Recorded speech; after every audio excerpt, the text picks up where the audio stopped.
तो गर्मी के इंतज़ार लोग के ना रहेला, ठंडी के इंतज़ार भी लोग के ना रहेला, लेकिन बारिश के इंतज़ार सब कोई के रहेला।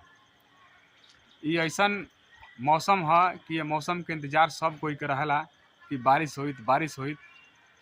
तो इंतज़ार लोग के ख़त्म भइल आ बारिश भइल है।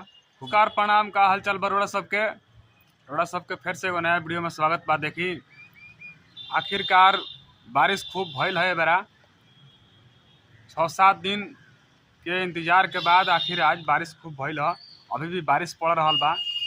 हम वीडियो रिकॉर्डिंग करत तनी, लेकिन बारिश हो रहा बा। तब से इंतज़ार करत रही है कि बारिश छूट जाए तो जाके बाहर कहीं वीडियो बनाई थी, लेकिन बारिश छूटल है ना। सवेरे से बरसता आ शाम के ही 4-5 बज रहा बा। अभी हम वीडियो देखिए बनाओ तनी। बहुत बारिश भइल बा आज, चारों तरफ देख सकत रह सबे। खूब बारिश भइल है, जम के बारिश भइल है। खेतन में भी पानी लाग गइल बा। तो बहुत खुशी के बात बा, काहे कि बहुत इंतजार रहा। रोज घेरत रहन, अब बारिश होत ना रहा। लोग रोज सोचत रहा कि अब होई तब होई तब होई, लेकिन बारिश होत ना रहा। लेकिन आखिरकार आज सवेरे से लेकर के मतलब दिन भर आज बारिश खूब भइल है जम के। आज चारों ओर भइल बा, पूरा जिला में भइल बा। चारों तरफ बराबर बारिश भइल बा। ये बारिश ऐसन माने बा कि चारों ओर भइल बा। तो बहुत बड़ा राहत बा। अब बहुत जरूरी रहा, काहे कि बरसत ना रहा। रोज लोग ताकत रहा कि अब होई बारिश तो अब होई बारिश, लेकिन बारिश होत ना रहा।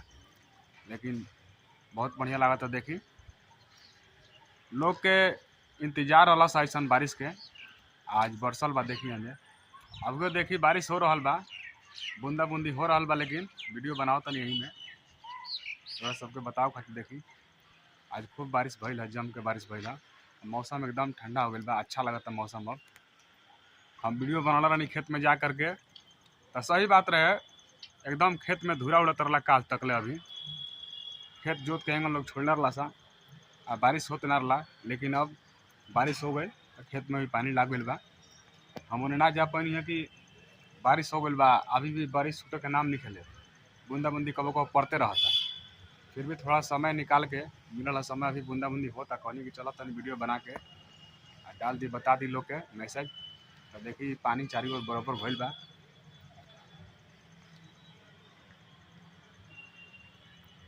तो बारिश भइल बा, बहुत खुशी के बात बा। आई बराबर बारिश भइल बा चारों तरफ। यही तरह से मिलत रहे नया नया वीडियो में। तब तक खातिर जय हिंद, जय भारत।